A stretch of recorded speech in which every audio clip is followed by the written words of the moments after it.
Hey everyone, and welcome. Today, we're going to do something really important. We're building an investor toolkit. We're moving past that whole high stakes game of just picking individual stocks, and we're going to get a whole lot smarter by figuring out how to analyze entire sectors. Let's dive right in. You know that feeling, right? You're staring at stock charts, and it just feels, well, like a total gamble, a shot in the dark. But what if I told you that you could swap that gamble for a real playbook, a structured guide? Well, that is exactly what we're building today, a clear, step-by-step way to actually understand the market landscape. All right, so the very first step in our playbook, we've got to zoom out. Look, great investing, it's not just about hunting for that one superstar company. No, it's about understanding the entire neighborhood that company lives in. The big picture forces and trends that can literally lift up or drag down a whole bunch of companies all at once. Okay, so our very first tool in the toolkit is a map. Think about it. Before you can find any treasure, you've got to know the lay of the land, right? Well, in investing, that means understanding how the whole market is organized. We're talking sectors and industries, so let's make sure we've got the lingo down. So this is actually pretty simple. A sector, that's the big bucket. Think information technology or healthcare. An industry is just a smaller, more specific bucket inside that sector.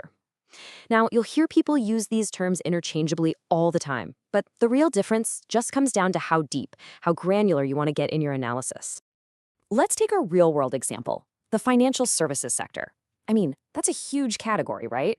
But inside it, you've got these really distinct industries, like banking, insurance, and mutual funds. Sure, they're all about money, but a bank, an insurance company, and a mutual fund company, they operate on completely different business models. And that's a crucial distinction. Okay, so we've got our map, we know the layout. Time for our second tool, the X-ray. We're going to look inside a sector, see its skeleton, and really understand how it creates value from the very beginning to the very end. This whole process, it's called analyzing the value chain. So what is a value chain?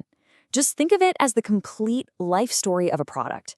It starts with the absolute most basic raw materials, and it doesn't end until that final product is actually in a customer's hands.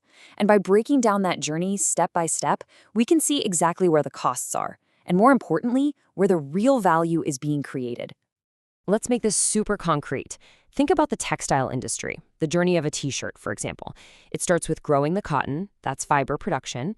Then that cotton is spun into yarn, which is woven into fabric. That fabric gets manufactured into a garment. And finally, it's distributed to a store where you and I can buy it. See? Each of those steps is a unique link in the chain. Now, what's interesting is that companies tackle this value chain in totally different ways. On one hand, you have vertically integrated businesses. Think of a cement producer. They might own the entire process, from the limestone mine all the way to the final bag of cement. But on the other hand, you have lean organizations. These guys specialize in just one or two steps, maybe just marketing and distribution, and they outsource everything else. All right, we've mapped the terrain, we've X-rayed the players. What's next in our toolkit? It's the weather report. This is how we scan the horizon for those big external forces. The storms or the sunshine that can affect an entire sector. And to do this, we're going to use something called the PESTLE framework. Don't let the name scare you. PESTLE is just a super handy acronym to make sure we don't miss anything important. It stands for political, economic, social, technological, legal, and environmental. Honestly, just think of it as a checklist for understanding the world a sector has to live and breathe in. Let's start with P for political. Government decisions can have a massive impact. Just think about it. Sectors like liquor and tobacco are constantly dealing with heavy regulations and new taxes. This creates a huge political cloud that hangs over their business always. Next up, E for economic. We're talking about those big picture forces like interest rates, inflation, and exchange rates. These are absolutely crucial. For example, for India's massive IT sector, a strong US dollar can be a huge tailwind. Why? Because they earn their money in dollars but pay most of their bills in rupees. That difference goes right to the bottom line. And then there's S for sociocultural. These forces are massive too. Think about demographic shifts, like India's huge youth population, which creates demand for all sorts of new stuff. Or even just cultural trends. Remember the shift from old coal stoves to modern gas stoves? That one change literally created a brand new market. And of course, T for technology. This one's a double-edged sword. On one hand, it can create entirely new sectors, seemingly out of thin air, like e-commerce, built on the back of the internet. But on the other hand, it can be brutally disruptive. Just ask Nokia and BlackBerry what happened when Apple's iPhone showed up and changed the game forever. Moving on to L for legal. Laws and regulations, they literally create the rules of the game. Super strict licensing requirements can make it incredibly difficult for new players to even get into an industry. And then you have regulatory bodies like SEBI or the RBI that set the exact standards for how companies, especially in finance, have to operate. And last but not least, the second E, environmental. The natural world is full of both opportunities and risks for businesses. A country's mineral wealth makes a mining industry possible. But at the same time, growing concerns about pollution lead to new rules and create demand for things like water treatment plants. Okay, so let's take a step back. We've got our toolkit, we have the map, we have the X-ray, and we have the weather report. Now, and only now, can we finally zoom back in and start using these tools to intelligently compare the individual companies that are competing within a sector. First off, let's talk about size. On one hand, being big has its perks. You've got the cash reserves to ride out a bad economy and the scale to make things cheaply. But being small has its own superpower.